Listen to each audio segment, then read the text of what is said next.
Hello, everyone. How is everyone doing today? This is Tanis Coughlin from the Twillow Lifestyle Community, Twillow Lifestyle Academy.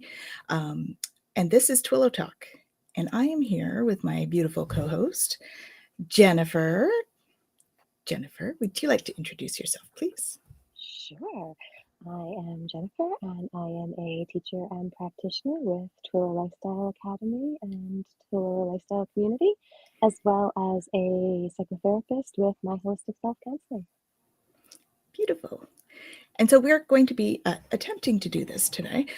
We've had a few internet glitches, so we ask for your patience, please, along the way. And the whole premise for Twillow Talk is authentic spiritual conversations. So what we usually do, we sometimes will have guests. Today it is just Jen and I, and we are going to pick a card from the Diana Cooper and Greg Stewart wisdom cards, as they have beautiful themes. As I dump things off my desk, they have beautiful themes that we're going to just have a discussion about. So we say authentic, so you get what you get.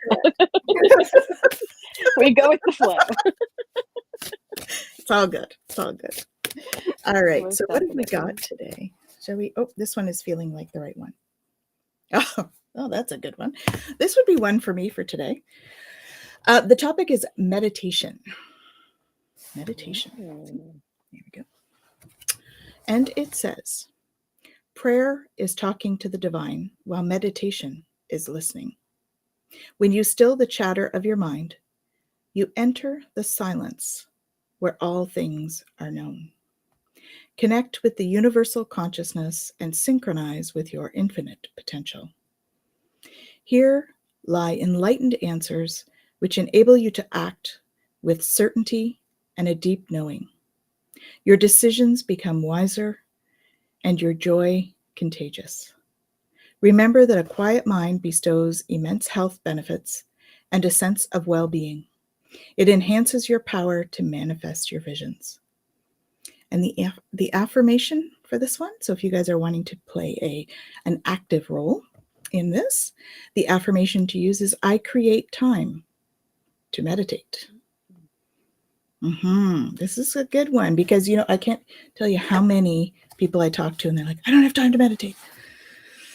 But I don't know, for me, when I make the time to meditate, I'm more productive. So I find that it's helpful in that way. What do you think? Well, I have to say, the first line off of the card, I was like, oh, yes, it's so true. Because we think, okay, prayer is talking to divine, right? But really, it's us talking. And us saying what we want and all of that. And I love that meditation is listening. And it's listening to everything. It's listening to our inner voice. It's listening to the dialogue that we have running around in our mind all of the time and being able to separate from it, right? So that it doesn't become who we are, but we can become the observers of what's going on there. And then we can listen, and then we can decide what we want there and what we don't want there. And that affirmation on, I make time to meditate, my mind, as you're talking about affirmation, and I was thinking, I listen.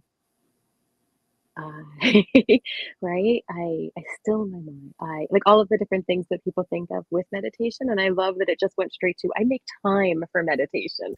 Yeah, right? Exactly. It's true. I thought that was perfect. For sure. And, I think that people think that meditation takes a lot of time, but it doesn't have to. You really only need, if you can only do 5 minutes, it's not a waste. It still quiets your mind for that moment. I mean, the longer you can do, the more health benefits you get. But if you can only do 5 minutes, and meditation is not always about totally clearing the mind. Sometimes it can be more of a mindfulness meditation, right? There's different kinds of meditation. So like there's breathing meditation, there's moving meditation, right? Mindfulness. Yeah. One of the things I love to do when I talk to my clients, especially the ones who go, I can't meditate, right? Like, okay, so let's do some meditations that, one, are guided. So you have something to focus on or something to listen to. Or we can do meditations that just observe the thoughts, right? Don't get rid of them. Don't change them. Just observe them. Observe what's happening, like leaves on a stream and things like that. Because the more we just spend time not being pulled around by them and not being blind to what they're doing, we're still gaining insight into what's going on for us. And so, yes, you can do hours of sitting silently and clearing the mind and all of that, and it's fantastic if you can do that. But that's not phase one of meditation, right? Phase one of meditation is, what does my mind do all the time? Oh, there's that thought. Okay, I see it. There it is again. Okay, oh, there's a different one. Okay, yeah. Oh, wow, there's that one.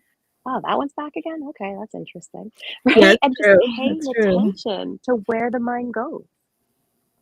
Yeah, for sure. Big shout out to Jacqueline Richards, because she's joined us in the chat. Hey, Jackie.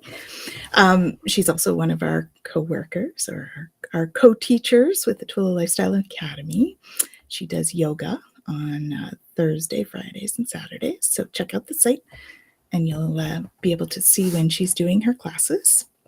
So thanks for coming, Jacqueline. It's great to see you. Lots of love. I'm so new to this love thing. I mean, I give love. I'm just so new to the finger thing. The finger love thing. Too funny. Oh, yeah, here comes the cat. Sorry, she has to be a part of everything. Of course, it's the energy. Yeah.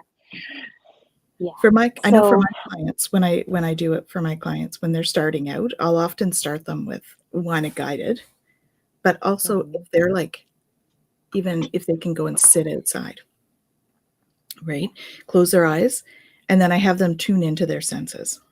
You know, that's the sort of the more mindfulness one, right? And if they're tuning into their senses, that gives them something to focus on.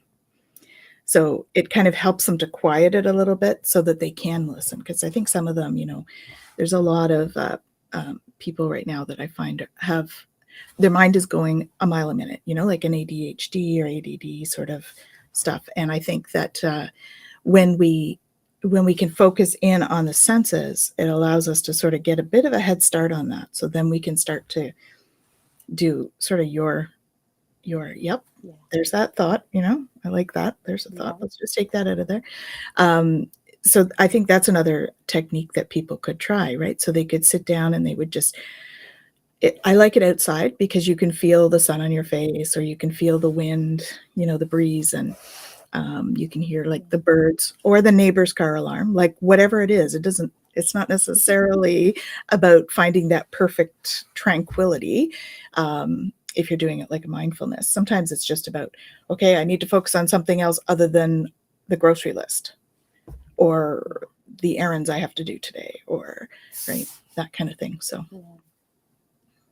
and I think that's the bigger piece too, right? Is and you know, people go, well, why do I have to clear my mind, or why do I have to? And it really is about the listening, right? Because once you get into being able to listen, whether that's your own inner voice, divine guidance, guides, whatever it is, once you get to that place where the mind isn't cycling through stuff all of the time, you're more ready to listen and you're more able to hear the, you know, what you're being guided to do. And so then meditation becomes a state of being, not just something you do through the day, right? But it takes time to go through the processes and to really calm the mind in that way, to be able to listen and get the messages and all of that. It's true. And I think that, you know, they call it a practice for a reason. It takes practice. And it's okay that it takes practice, because that's what we're here for, is to learn, right? I think in terms of vibration for you guys out there that are looking for like the sciencey part of this, there's a few different science things according to, for meditation, right? For me, it's about the vibration rate, right? So when we meditate, we actually raise our vibration by 25 megahertz, which is pretty awesome. You know, like a negative thought brings it down by 12, a positive one brings it up by 10, but meditation brings it up by 25. And, you know, we've got this ideal sort of range, right? We want to keep our vibration between 63 and 78 megahertz. And so all of those things affect it. So you're doing this every day. But if you're down in this lower range, then you're not as healthy as you could feel, right? So when we do the meditation, it helps you to bring it up. Our mascot is moving around your She's camera. spying in the computer. Yeah, and on that, there's actually, and these are things I'm not going to give you direction to, but you can look up on YouTube for sure. There's actually studies where they hook up machines to people and they see the difference in their brain waves, they see the difference in their blood pressure, they see the difference in so many different just physiological parts of us that are able to be calmed, that are able to come back to where we should be in a normal if I get into like the psychological, like in a sympathetic, social engagement state, right, where our ventral vagus is properly established and all of that, then, it allows us to be able to bring ourselves back to that more readily if we have kind of a mindfulness meditation type practice. And I also, as we're talking, I think it's really important. Mindfulness and meditation are not the same things, although you can have mindful meditation. So I just think it's an important thing to note that you can do mindfulness meditatively, I don't know if that's probably a word, and okay. So for me, Jen has frozen, and I'm not sure if it's her internet or my internet. So we'll just give it a moment. But she's right. There is a difference between mindfulness and meditation, right? And oftentimes it's the brain waves and how they're functioning. So we'll just give Jen a moment to come back here. But so when I do meditation, there's also like breathing meditation, right? So we can, in yoga, they teach a lot of breathing meditations. There's there's one like a pranayama, I believe. I'm not a yoga specialist, so that's not something that I can speak to really well. But I know that there's a lot of breathing meditations within yoga. There are some pranic healing meditations that are breathing meditations. I know there's also like movement meditations, right? So there's ones that you can do. Even walking is a movement meditation. Really, it's a meditative process. You can get into that sort of flow of meditation. So when you're just starting out for meditation, it's really, there's lots of options to try. And I think we get caught in, I can't quiet my mind, kind of like we were saying, right? When Jen was on, that you can't quiet your mind. So you think that you can't meditate. And that's really not the case. Everybody can meditate to a certain extent. So I think Jen's back. Let's have her on. There we go. Hello. It got into this, your connection is unstable. Like everything's unstable right now. Okay. And then I was like, you were frozen. So I thought, okay, well, I'll keep going because I don't know what's going on. And then I was gone. So yeah. Sorry about that. It's okay. I kept going. Glad to have you back though. So I started talking about like the pranayama breathing yoga meditation, like the breathing meditations and the moving meditations. So like even going for a walk can be a meditative process depending on what you do with your mind while you're doing it, right? And I think that's interesting to note as well. Yeah.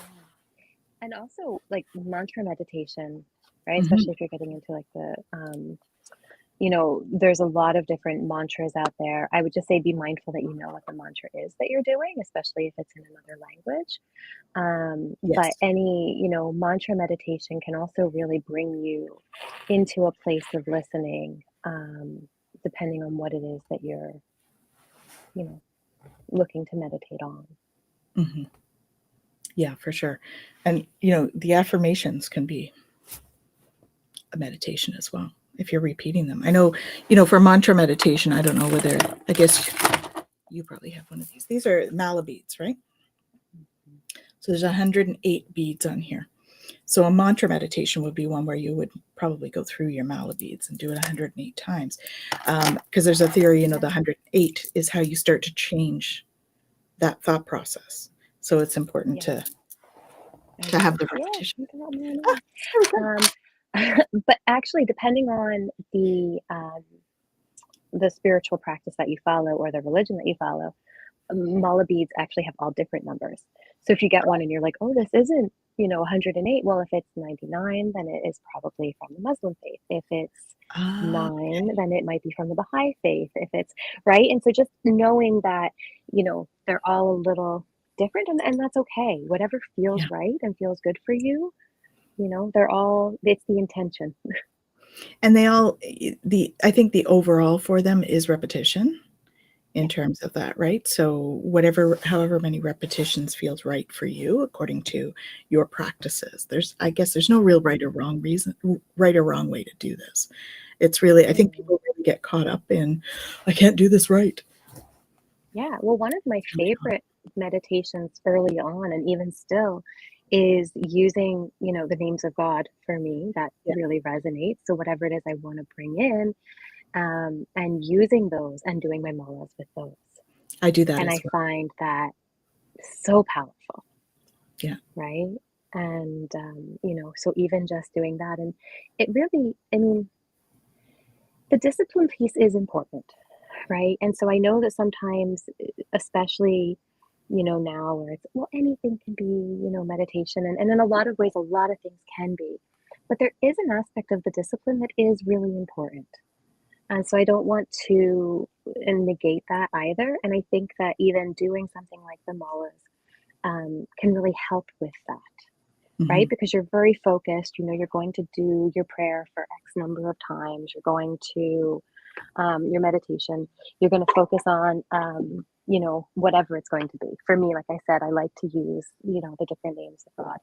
And then really, take some time to meditate on what comes when you think about that name. So like, if I want to do like Al-Noor, God of light, what does that mean, right? And so throughout the mala meditation, I'm repeating the name, and then I'm meditating on light and what it is to be light, to be filled with light, to be surrounded by light, to be projecting that light, to be right, and all of what goes with that. And so it's really about that embodiment of what it is that we're trying to bring about with our meditation.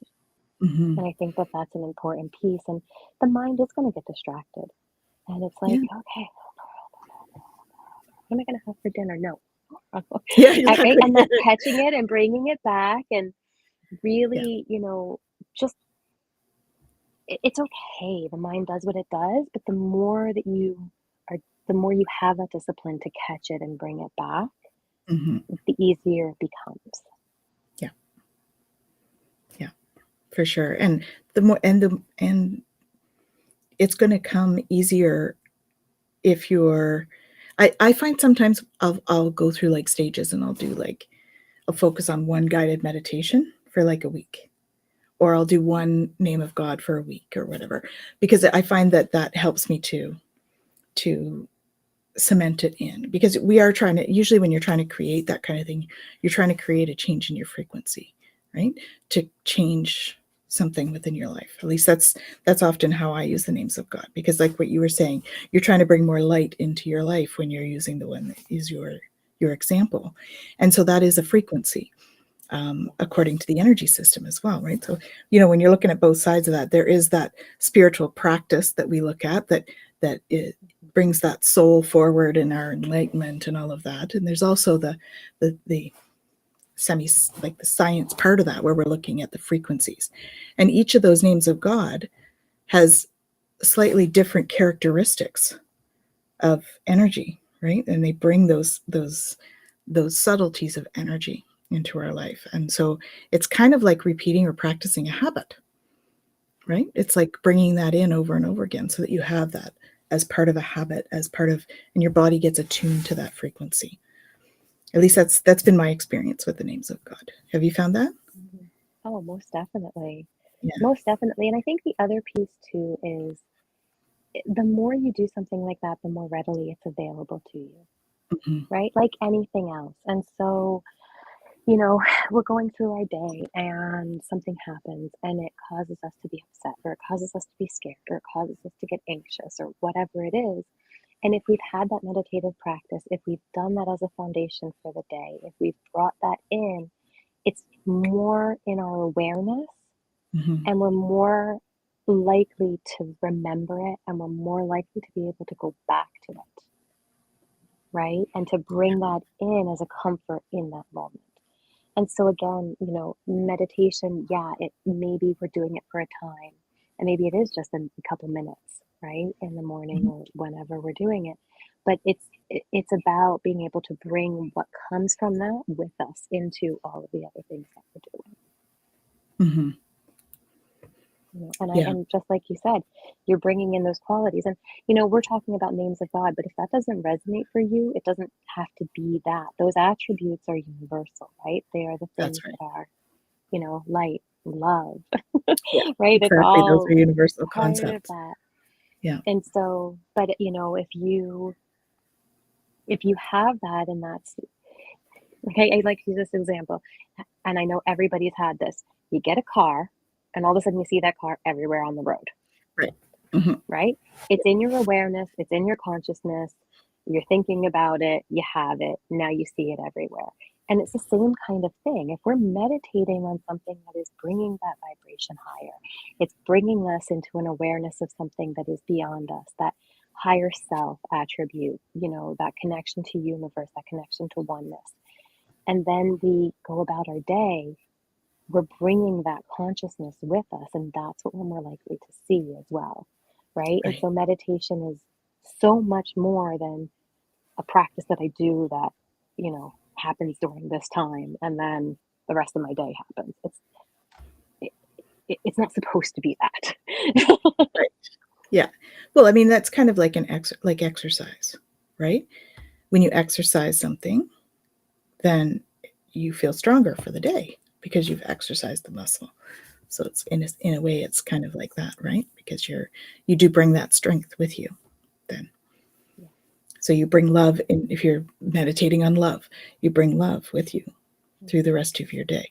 So it helps to put that sort of love filter around whatever decisions you make or actions that you take over the course of the day, which is a beautiful thing.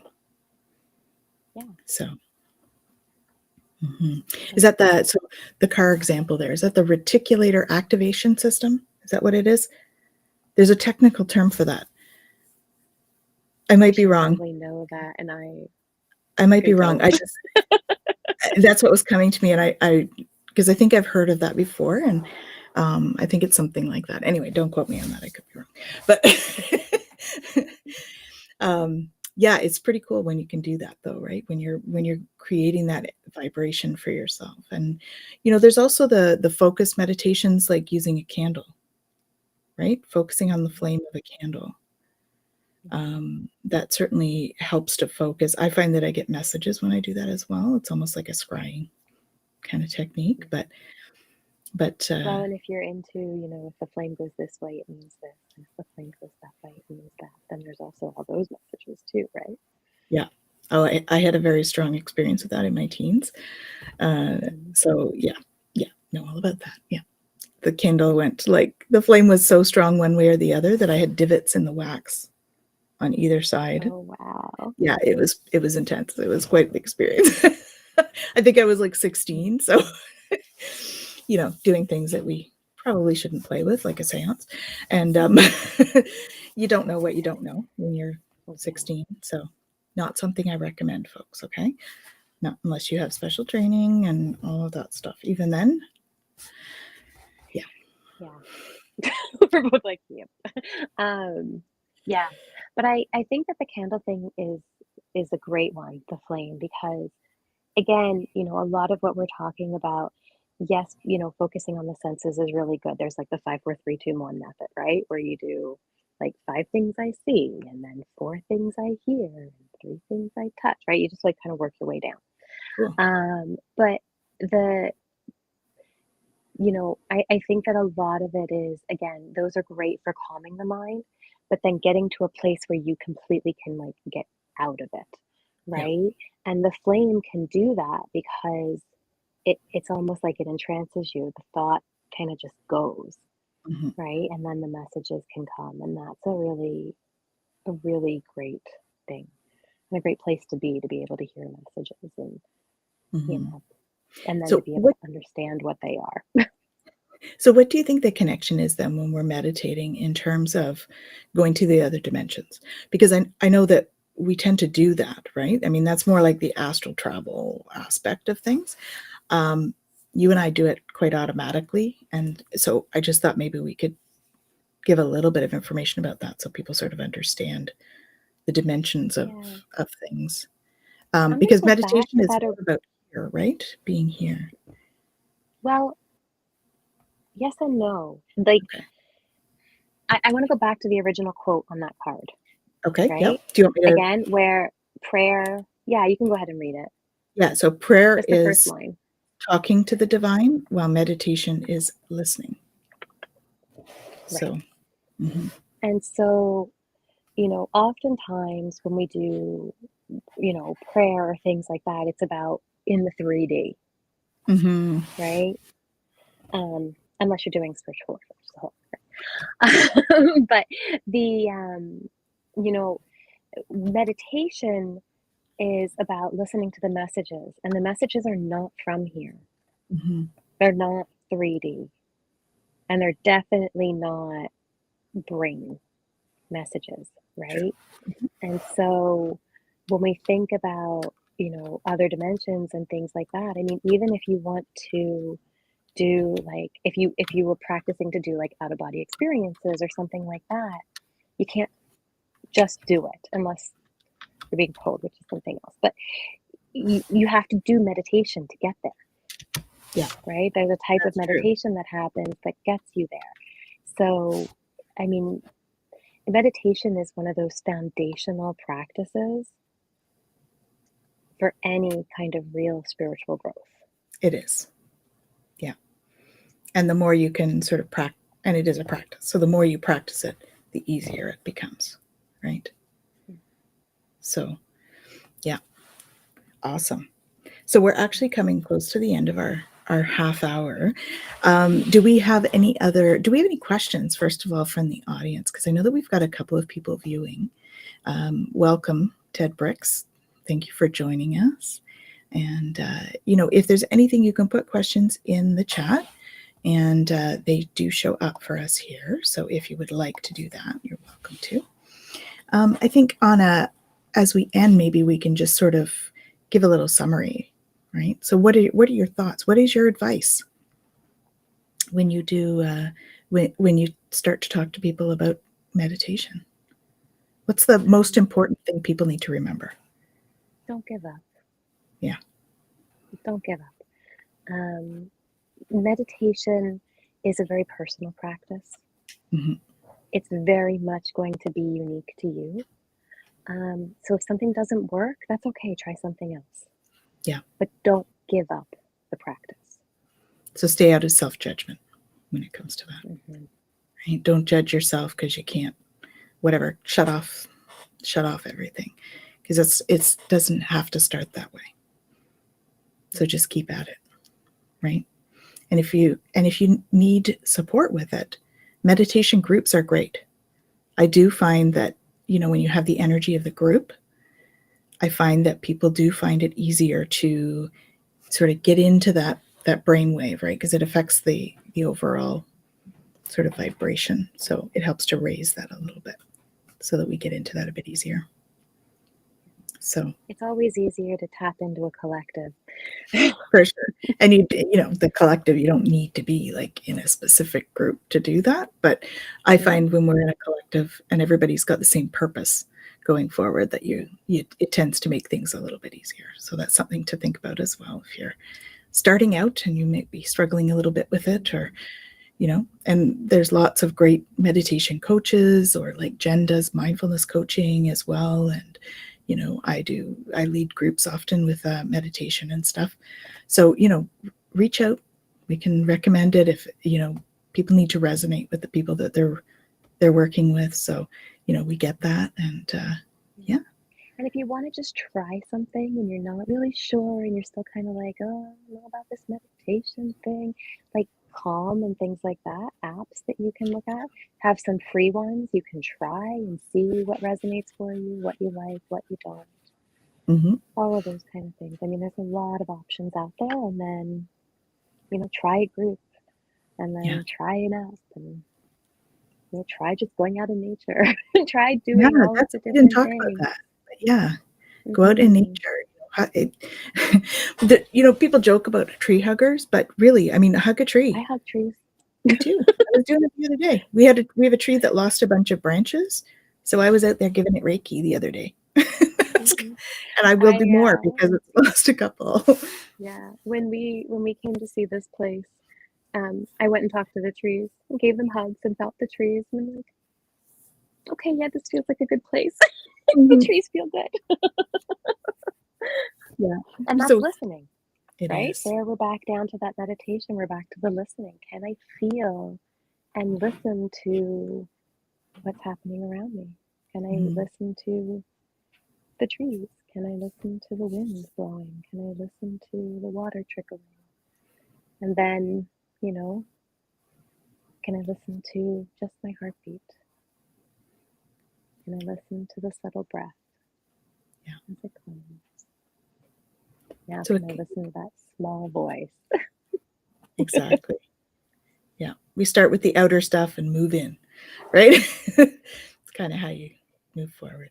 So, So thank you all for joining us. It was great to have you here sharing your energy, and great to do another show with you, Jen. Looking forward to next week at the same time, and we shall see you then. All right. Bye for now.